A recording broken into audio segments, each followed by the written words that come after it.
World's most expensive home? Another bauble for Saudi Crown Prince Mohammed Bin Salman. LOUVECIENNES, France, when the Chateau Louis XIV sold for over $300 million 2 years ago, Fortune magazine called it the world's most expensive home, and town and country swooned over its gold-leafed fountain, marble statues and hedged labyrinth set in a 57-acre landscaped park. But for all the lavish details, one fact was missing: the identity of the buyer. Now, it turns out that the paper trail leads to Crown Prince Mohammed bin Salman, heir to the Saudi throne and the driving force behind a series of bold policies transforming Saudi Arabia and shaking up the Middle East. The 2015 purchase appears to be one of several extravagant acquisitions, including a $500 million yacht and a $450 million Leonardo da Vinci painting, by a prince who is leading a sweeping crackdown on corruption and self-enrichment by the Saudi elite and preaching fiscal austerity at home. He has tried to build an image of himself, with a fair amount of success, that he is different, that he's a reformer, at least a social reformer, and that he's not corrupt, said Bruce O'Riedel, a former CIA analyst and author. And this is a severe blow to that image.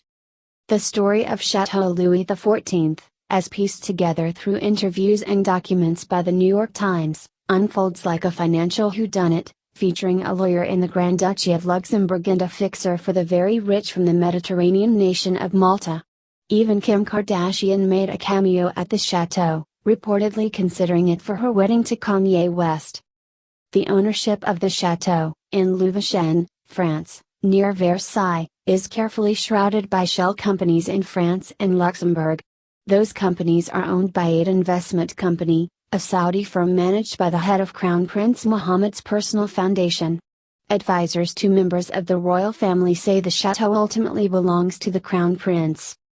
Aid Investment was the same company that backed Prince Mohammed's impulse buy of the 440-foot yacht from a Russian vodka tycoon in 2015. The company also recently bought an 620-acre estate in Conservesgar, known as Le Louvre, an hour's drive from Paris. The chateau's architect is refurbishing the manor house there and building structures for an apparent hunting compound, according to permit records at the local town hall. Versailles style, modern amenities. The chateau's developer, Ahmad Khashoggi, nephew of the late billionaire arms dealer Adnan Khashoggi, bulldozed a 19th-century castle in Louveciennes to make way for the new chateau in 2009. To the naked eye it appears to have been built in the time of Versailles, the royal palace that set a world standard for gaudy luxury. But the 17th century design camouflages 21st century technology. The fountains, sound system, lights and whisper-silent air conditioning can all be controlled remotely by iPhone. Along with more standard flourishes for top-of-the-line properties, like a wine cellar and movie theater, the rotunda features an exquisite fresco on the ceiling, while the moat includes a transparent underwater chamber with sturgeon and koi swimming overhead. A statue of Louis XIV made of Carrara marble stands watch over the grounds. The idea is tacky, and then once you visit it isn't, said Marianne Merlino, who was the town's deputy mayor during construction. Like in Versailles, that was way over the top too, and like Louis XIV, he achieved something really quite incredible. Austerity at home, luxury abroad. Even before the crackdown, unbridled spending by the king's family, whose income sources remain opaque, had raised eyebrows. With the price of oil, the main source of the country's wealth, having plummeted from record highs in the past decade, the government has tried to close yawning budget deficits with financial discipline. But last year, even as the government cancelled $250 billion worth of projects to rein in deficits, King Salman was building a luxurious new vacation palace on the Moroccan coast. The year before, shortly after he was named Deputy Crown Prince, Prince Mohammed was vacationing in the south of France when he fancied a magnificent yacht with 2 swimming pools and a helicopter. A trove of records leaked from a Bermuda law firm, known as the Paradise Papers, reveal how platoons of lawyers, bankers and accountants in Germany, Bermuda and the Isle of Man worked furiously to quickly transfer ownership to Aid Investment. The price, according to drafts of the contract, was €420 million, or $494 million in today's dollars, even more than that for the chateau. Emails between the lawyers said the yacht would be owned by a Cayman Islands company called Pegasus 8, which was created in 2014 when Prince Mohammed was reported to have bought another yacht, renamed the Pegasus 8. That yacht cost about $60 million, according to the seller, Ronald Tudor, a California investor. Last month, Leonardo da Vinci's painting Salvator Mundi sold for $450.3 million to an anonymous buyer, the highest price for any work of art sold at auction. The buyer, the Times found, turned out to be an obscure Saudi prince with close ties to Crown Prince Mohammed. People familiar with the sale and American intelligence officials said he was acting on behalf of the Crown Prince. The Saudi government later disputed that report, saying variously that the Saudi buyer acted as an agent for Abu Dhabi, in the United Arab Emirates, where the painting will hang at the new branch of the Louvre, or that the Crown Prince had purchased the painting to give to Abu Dhabi. People familiar with the details insist the Crown Prince was the real buyer at the time of the sale. While the spending habits of Saudi princes have been chronicled for decades, the Paradise Papers as well as the Panama Papers, leaked records obtained by a German newspaper, Süddeutsche Zeitung, which shared them with the International Consortium of Investigative Journalists and other news organizations, provide new details. Crown Prince Mohammed's wealth, vast as it is, represents only a portion of the riches accumulated by King Salman's branch of the House of Saud.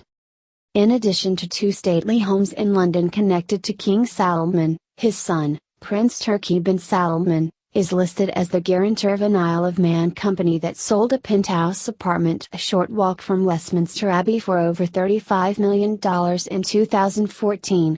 Prince Sultan bin Salman, a half-brother of the Crown Prince and the first Arab in outer space, purchased a luxury Boeing jet that typically costs more than $100 million through an offshore shell company.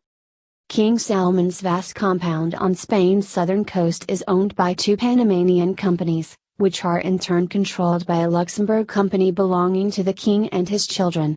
Another holding company, based in the tiny Principality of Liechtenstein, owns the King's Villa on the French Riviera, where the actress Rita Hayworth celebrated her marriage in 1949. Peeling the layers of ownership. The two new French properties, Chateau Louis XIV and Le Louvre, are owned by two French companies. Those companies are owned by a Luxembourg company, Prestige, which is in turn owned by Aid Investment. The Emir Nassif, who lists his occupation on LinkedIn as president of Crown Prince Private Affairs, is a manager of both Prestige and Aid Investment. Aid Investment, according to documents from the Bermudan law firm Appleby, is owned by members of the Saudi royal family, and its wealth is derived from the king and the state.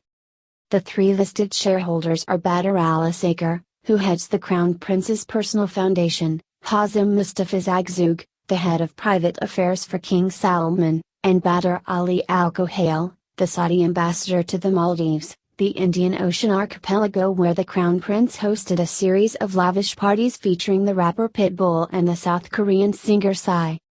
Chateau Louis XIV is one of several castles in Louveciennes, including one that belonged to Madame du Barry, the chief mistress of Louis XV. The town was later popular with Impressionist painters and is now an affluent suburb of Paris. The dream of his life. Town officials who worked with Mr. Khashoggi on the project described it as a near obsession. Khashoggi said it was the dream of his life to make a thing like that, said Ms. Merlino, the former deputy mayor. He wanted to do the best in every field and he did. Mr. Khashoggi declined through a spokeswoman to comment. Some of the most lavish work, including the gilding, was performed by Atelier Marigat Carrere, which restored the Élysée Palace and the Palais Garnier Opera House in Paris. The head of the company, Antoine Courtois, said he could not comment on the work because he had signed a non-disclosure agreement. Hans Kaki, a Maltese hospitality executive who caters to the super-wealthy, applied for building permits to reconstruct the stables, a ruin on the edge of the estate, into a villa with a man-made pond, and to construct a new guardhouse modeled on a rustic property built for Marie Antoinette at Versailles. Veronique Skritsky, who used to forage for mushrooms when the rundown old chateau stood in its place, lamented that the owner never seemed to stay there, and that the property and grounds were closed to the public. Before it was a ruin only for ghosts, she said. Now it is brand new for ghosts. Thanks for watching. Kindly subscribe our channel *2 Sun for future video and make sure to click on bell too.